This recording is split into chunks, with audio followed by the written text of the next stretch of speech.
Welcome to More Clarinet and More Clarinettier, video 2 of this short series talking to the vendors on the exhibition floor of Clarinetfest 2025. So I wanted to show you wonderful people selling wonderful products, and here they are. We're going to do one last job. We're going to take all of Rez's money, every dime of it, and disappear. Then we're going to need a team. But he also plays the shop. Okay. Oh my God! Hey, Jay! What are you doing here? Cool. Well, I'm here on a very specific mission. Okay. We're planning one last heist. The last one, you sure? It's the last heist, man. We're getting the gang together for one last heist. Got it. And you need a wheelman. Who's going to be our wheelman? I'll be the wheelman. You are going to be the wheelman. Who's car? You're asking too many specific questions. We're not quite there with it yet, but I do like the. I'm there. Yeah. Okay. Got it. Excellent. I got a Buick. Let's do it. Excellent. But while I'm here, can you tell us what's happening here at the Vandoren booth? People are trying everything. We've got everything from synthetic reeds to HD mouthpieces to titanium clarinet mouthpieces. We've got our contrabass clarinet mouthpiece that went through a whole new evolution. We've got it all. Got to try it. Can you show us a little bit about what we got here? Damn straight. Yeah, man. It's a family channel. Don't swear too much. VK1 Reeds. VK1 Reeds from Vandoren. We launched it in Denver. It's been a big success ever since. Strengths from 35 to 60. Closest synthetic reed in terms of transferring from cane to synthetic. We also have this way. Beautiful titanium mouthpiece in BD4, in this case, BD4 and BD5. Nice. It's beautiful. It is beautiful. It's blue. The idea is that it will never wear out, and because it's a very popular face and people will enjoy using it. You think a metal mouthpiece would make a metal, bright, harsh sound? Not at all. We also have here the HD mouthpiece, high density ebonite. Talk to me about the HD. That's a relatively new addition to the lineup, right? Yes, we have BD4, 5, and 6 in the high density HD, regular and 13 series. Remind us, for those that don't know, what the 13 series is? Excellent question. Yes. Jay. Yeah, I got it. 13 series is a lower pitched version of our mouthpieces. I hate to put numbers on it, but we could say 13 series is 440, and the traditional will be 441, 442. So you have different options because we all play sharp and flat, sometimes at the same time. Yeah. So we have that in the BD4, 5, and 6. Another new product is our BD2. The BD series in a smaller tip opening. A lot of people that played closer mouthpieces were intrigued by the sound of the BD4 and 5, but it's too open for them. Right. So we made a close version so they can kind of get a hint of that sound along with the comfort and feel of a closed mouthpiece that they're used to. It comes in a 13 series and a regular series as well. Excellent. Let's see, what else do we have? Well, coming soon, very soon, B40 Lyre HD. When can we expect that? Somewhere between now and infinity, but they're coming. We actually have some here, so it's in production, it's happening, so you'll have that coming soon.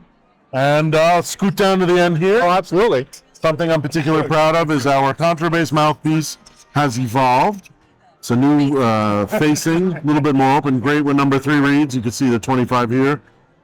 Same outer shape as our original, but it's another option. Again, great with number 3 reeds. It's a rich, deep sound, not all edgy and ugly, but you can lean into it as well. And many people don't know, we actually have an optimum ligature for contra as well. It seems like the contra is a mouthpiece that's often kind of forgotten or just kind of let go. There are some things on it, but we've all played contra with some very basic ligature that you have to bend and bend to get a read on, and then if you move anything, it all comes off and you have to start all over again. Right. So that's what's new there. I'm trying to think if there's anything else exciting to share. I think that's it. We did VK1, we did titanium, we did the HDs, B40 left. That's everything I've got for right now. So what time are we meeting? I'll get the car. Yeah, I think that's step one, right? We got to get some fast cars. Find a fast car. And according to the Fast and Furious collection, we have to steal it. All right, I'm not fast. I'm furious at this point, but we'll do what we can. Jody, Hey, Chedeville mouthpieces. Good to see you. how are you? I'm good. All right. I need something from you though. What? Well, we're getting the crew together for one last heist. And I want to know, who should we get to be the wheelman? You're talking to clarinet player. Oh yeah, we're talking clarinet players. Okay. My wheelman is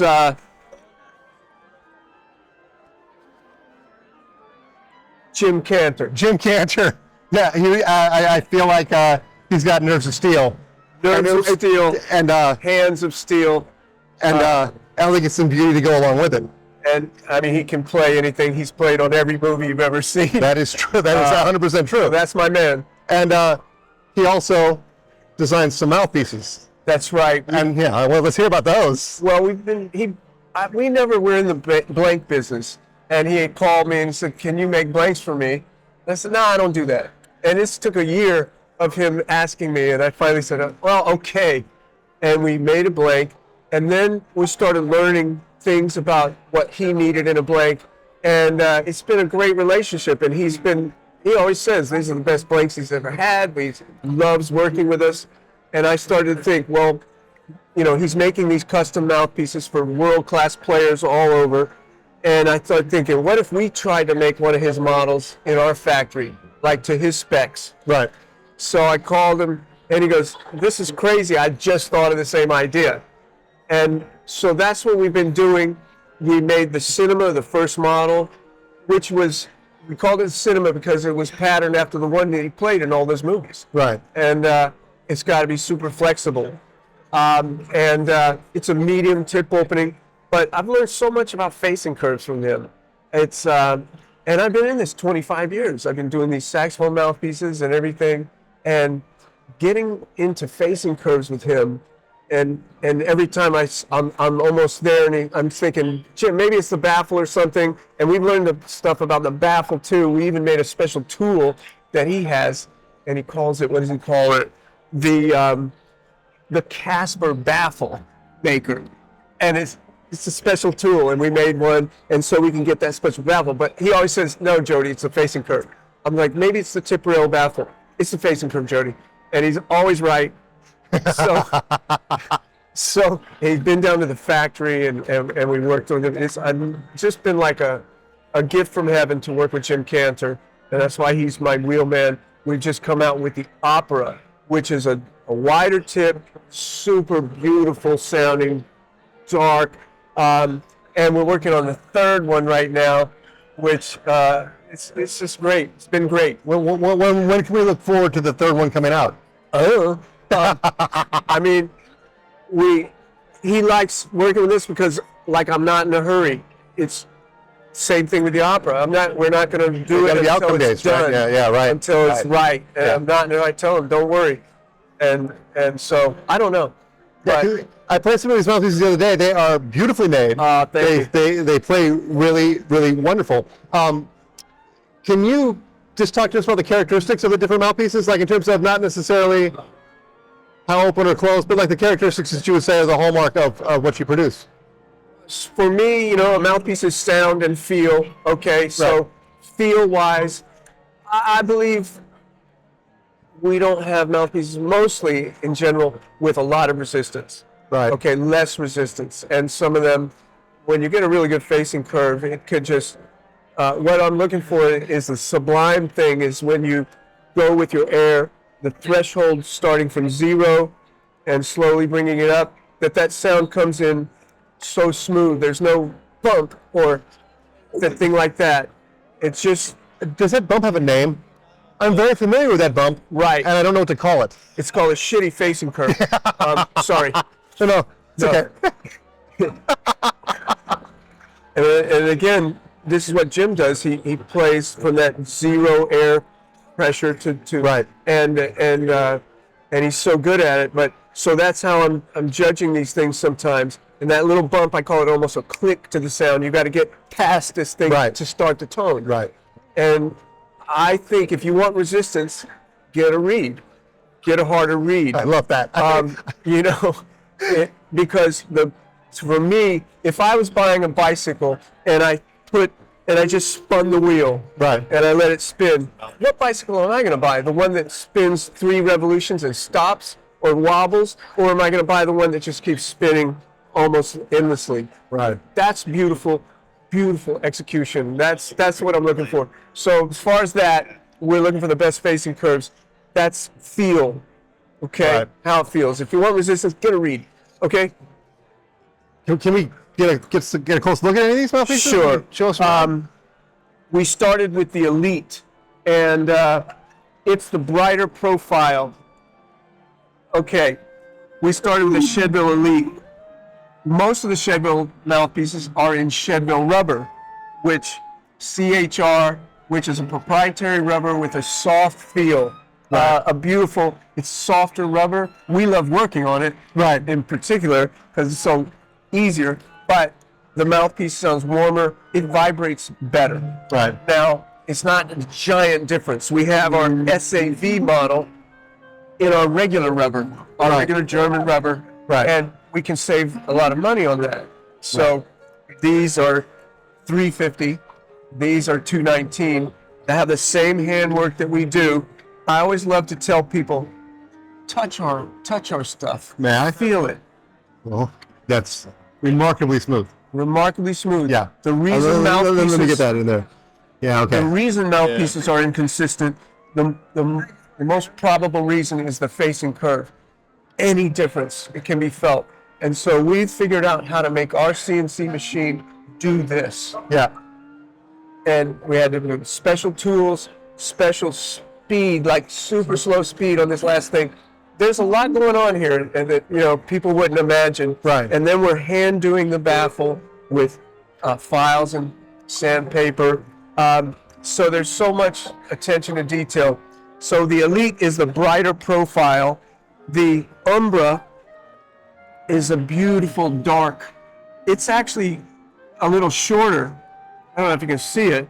Yeah. That is. Yeah. And the reason is because I've got this dip in here, which is taking out, it's putting more volume inside, which is mellowing the sound. It's a beautiful, warm sound. And the Cantor models are based on the Umbra blank. Okay. And what the Cantor models, why are they so interesting? It's because it's his facing curve. And that's what it's all about. So he's a master. He measures more points on the facing curve than any hand mouthpiece maker. And when we go to copy his mouthpiece, we measure with a ruby probe in our machine, and we remember it's like 50 points.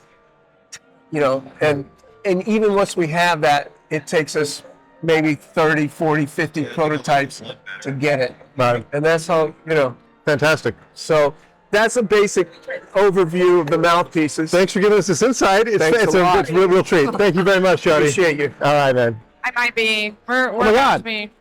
It's Larkin Sanders, Oh my God! Hi. the clever clarinetist.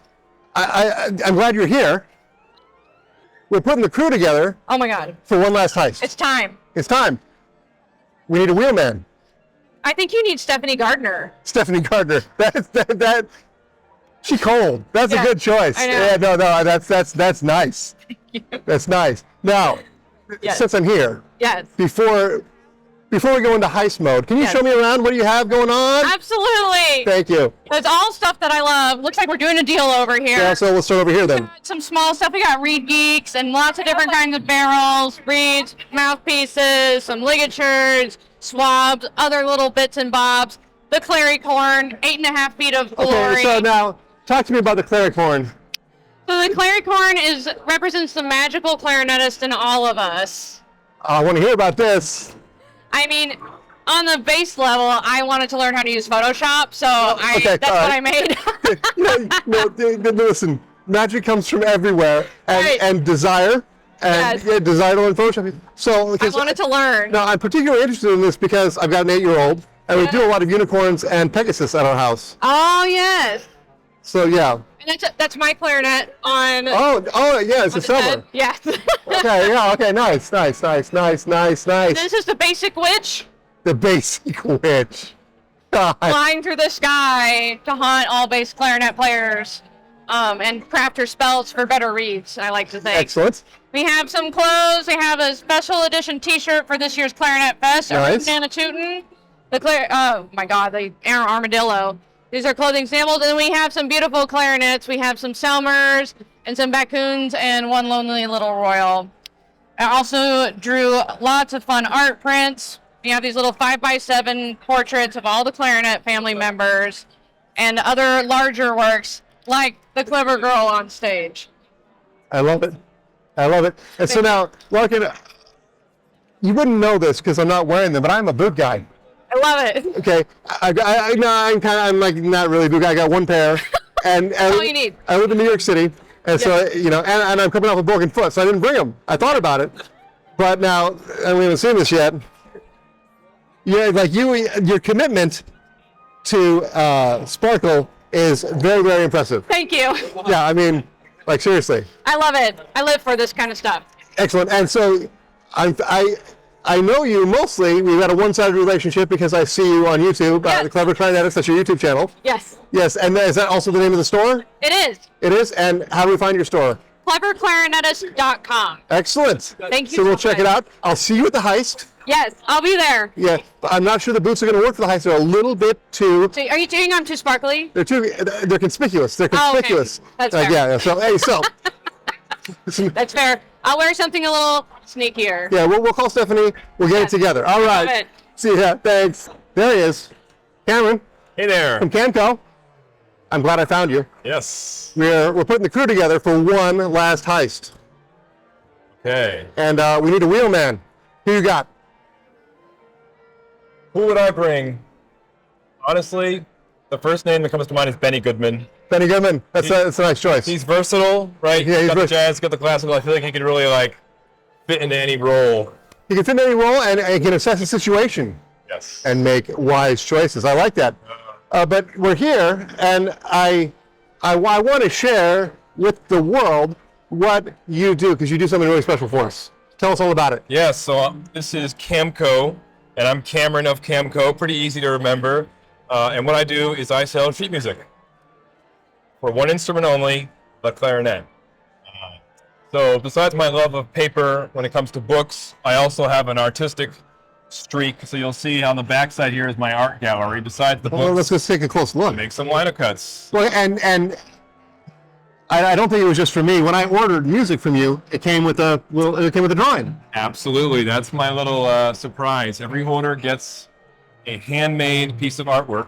It was delightful when it was such a wonderful surprise, which I guess I have now ruined for anyone that watches this video. Wow. But now something to anticipate. It's an open secret, I guess. Yeah, I love it. But yeah, so I've got all sorts of art. I get people who just want to browse the gallery, which is kind of fun. So there's that. And so, do you publish music as well as I sell do. music? Yeah. I do. When the right project comes along, I will certainly work with composers. I love to work with living composers. But I'd say most of what I do over here is thousands and thousands of books from all over. Right. It really does take a bookstore to do all of the importing and all of the organizing and all the cataloging and all the pricing. There's a lot to get it in the bins. Right. To get it, whether it's in person or on my website. And here you can see we've got all different genres on display, including maybe some that you wouldn't think of. For example, cats. I love that. As it turns out, there's not just Peter and the Wolf. Okay, lots of people love cats, and lots of those people are clarinetists. So it was really just my curiosity that drove me to find, well, what else is there? And it turns out there's a lot. Well, the thing I love about what you do is that, I feel like you bring a love and a joy to a part of this that is, tell me if I'm wrong, it's kind of getting lost with all the digital stuff that we do. There's nothing like having a piece of paper to make a marking, to live with, to have as your own, to carry around. It ages with you. You can see your history of what you were learning on, what you were working on, and that continuing to bring things to life and be able to answer any questions. Because I think I've only ever emailed you, but I know if I called you on the phone, I said, hey, There is a phone number. to tell me about this. Not only could I get what I thought I wanted, you would actually suggest maybe other things that I might like. And that's a wonderful way to use an expert Yes. to really bring about new ideas, new thoughts, new pieces, new things. You know, search algorithms will only get you so far. Right, yeah. For this stuff, you really do need people with taste Yeah, and people with experience. And that's what I bring, and that's what I put into my collecting and into my selecting is that taste maker's touch. right, because I mean, I may have to cut this out because I may not know what I'm talking about, but I think on your website I downloaded or got a link to a comparison of all the editions of Rose 32 etudes. That was me. There are a dozen roses, yes, believe it or not, and I wanted to know what's the difference? Why are there so many? And it turns out different editors have different opinions on what the articulations and dynamics and things should be. So I took it upon myself 1 year to exhaustively compare them. And all that info is now available for free on my website. So you can decide if you're a teacher who maybe has certain expectations on how it should go, you can get that info. Well, and that's something that, you know, I'm working on that with some people in the Clarinet Ninja Dojo, and I am taking them and re-editing them myself, right? So that I can find the teaching opportunities that I want, find the musical lessons that I want. Yeah. And it's been super, super interesting. And one of the books that I'm using, I think, I hope I'm right, I think it's Larry Guy's edition of them. He's the one he's the only guy who has the etude on the right page and then some text kind of explanation, maybe some execution suggestions on the left page for all the etudes. And one of the things I've been doing is I edit it, I write out my own sort of practice sheets for it, and then I go look to see what Larry said about it, and I see, okay, that either makes me feel super confident about what I've done, or it gives me new ideas and things that I didn't think of myself. And like that kind of resource is just invaluable and not available by Googling it, right? And I think that's really the important thing that you bring to the table. That's hopefully everybody can see the value in it and take what seems like extra time to go to a website or make a phone call beyond just going to Amazon and buying whatever random edition Amazon shows you first or is the lowest price. Right. Yeah. So I think that's a really wonderful thing. And the artwork and just sort of like the love of all things clarinet. I heard you playing the clarinet for the first time just a minute ago when you were over at Vandoren. That was nice. And you played here, right? I didn't end up getting to see it. I performed on the first day, yeah. Yeah, so talk to me about what you played. So me and my buddy, who's manning the cash register over there, my pianist friend Elliot, we've been friends for 20 years. And we have always kind of been basically horsing around as far as music is concerned. But we decided, well, we should really get something together we could take on the road. So we formed Boom Squawk. It's the clarinet and piano duo with actually no sheet music. It's all improvised. Nice. And of course we have certain, prompts and certain ideas that kind of guide what we play. Because we don't leave people out to dry. But we found that our kind of unique flavor of improv really catches people's curiosity and joy, and it was a real blast to play for the Clarinetist here. Fantastic. Yeah. Fantastic. Thank you very much. Appreciate you doing it. My question is on this heist. Would we be using a Benny Goodman era specific car? And if so, what would you choose? Are you a car guy? I'm not, but I'll just tell you, anything from the James Bond movies.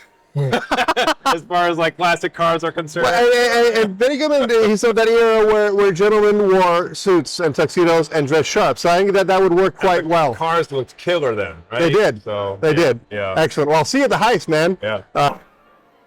Alcides. Hey. How are you? Good. How are you? I'm good. I'm glad I found you here. Okay. We're getting the crew back together for one last heist. All right. We need a wheelman. Who are we going for? Any clarinetist? Any clarinetist? I picked Michael Wayne right there. Michael Wayne. Yeah. Our wheelman. Yeah. Excellent. We'll get back to you on that. All right. And so, talk to me about Rodriguez Musical Services. Well, we just we get new buffet clarinets, and we just do an upgrade, and that's what we do. We sell buffet clarinets, and we also do overhauls and repairs. And do you do the repairs yourself? I started doing this, my own, but now we have people helping. My brother works for us. Yep. And he does a lot of the work too on the clarinets. And for those that don't know, tell us about your performing career. Oh, I play with Atlanta Symphony. Yep. I'm the bass clarinetist, and I've been there for. I just finished my 20th season with the orchestra. That's fantastic. So it's been a journey, and it's been great. Yeah. Just playing with Atlanta. Because one of the things that I noticed, like, I'm going to try and navigate this without saying anything shady or negative about anybody. When a technician works on my instrument that is a good clarinet player, there is absolutely a different touch that comes along with it. Yeah. Right. And so when you have a set of new clarinets come into your shop, like, what types of things do you do to them to get them set up to make them, exactly right for people? Yeah, when we actually get a new clarinet, basically I get it out of the box, Right. and I take it apart completely, and we take everything off from the clarinet. We take all the pads off and bumpers and so we just set everything up from the start. It's like we rebuild it, but we use. Yeah, so you're like hand finishing it. So we're using different materials. We use different pads, and the material we use for the bumpers, we use a combination of felts and corks. So it's stuff that I've been, with the years, I've just been experimenting with different things, and I just find materials that I like, better, Right, and so I think I'm assuming you're making choices that at least in some way reflect your own personal. Yeah, your own personal. it's very personal. It's what I think a clarinet should feel like, when you play. So, Right. and the way I like it to feel, when I play. Right. Yeah. And I'm curious to know. I don't know the answer to this. What brand clarinets do you play on? I play the model I play is an RC Prestige. Right. That's what I play. And what B flat do you use? I use my B flat and A. They're both RC Prestiges. Yeah. And the bass clarinet I play a Tosca. Okay. Yeah. But we have all the models. We have from the R13, to R13 Prestiges, festivals. Now, I should know the answer to this, as I call myself the Clarinet Ninja. Okay. But what is the difference between an RC and an RC Prestige, or an R13 and an R13 Prestige?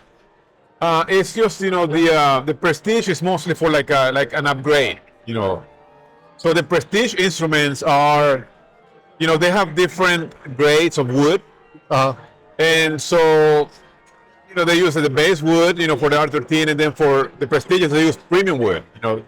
And premium wood is wood that has been aged longer. It's if you look at trees from the center of the tree, which is older, more stable wood. And there are a lot of other things. For example, they have the medallion. This is a Tosca, but for example, this is a Prestige. They have the medallion here. Right. So premium wood, and they also have the tenon caps that are brass. Right. And they help to prevent cracks, but also resonance. It makes the resonance a little bit different. Yeah. Right. Yeah. And So that's the difference between a regular R13 and a Prestige. And also a big thing is that the Prestiges have this extra E flat key, right. which I love. And I don't know, a lot of people when they buy any of the premium models like Festival, they all have this extra E flat key. Right. People usually take it off because a lot of people are not used to play it, but I highly encourage people to learn to play it. I'm slow to learn to play it. I couldn't live without this key now. Really? I use it for everything, and I used to play R13s, and maybe like 15 years ago I changed to a Festival, and I basically taught myself to learn everything with that key, and now I couldn't live without it. I love it. Yeah. Excellent. Because I just want to say, personally speaking, I've suggested a number of people buy clarinets from Rodriguez Musical Services, and everybody has not only loved their clarinet, but absolutely loved the process of selecting it, the kindness that they receive, the thoughtfulness, the patience, the support, everything. Yeah. So I just want to say thank you for all that from me, but also encourage anybody who is looking for a new clarinet. If I had to pick a person that sells buffet clarinets to pick a clarinet out for me, I choose you. Oh, thank you. You're my wheel man. and so that is the thing. And I don't get to see you very often, like once every couple of years. But definitely something to consider, because I do think that buffet clarinets, when they come out of the box, they need a lot of work. Yeah, they do, which is frustrating. Yeah. And to start fresh with somebody who's done a good job, a great job putting it together right is a great way to start the life of a clarinet. So that this is voodoo, but I think if a clarinet resonates well from the beginning, it actually helps it sort of learn how to continue to resonate well. And if you start playing, out of the box with a clarinet that doesn't quite right, it is, I don't know, it just doesn't feel good to me. So that problem gets solved with your magic.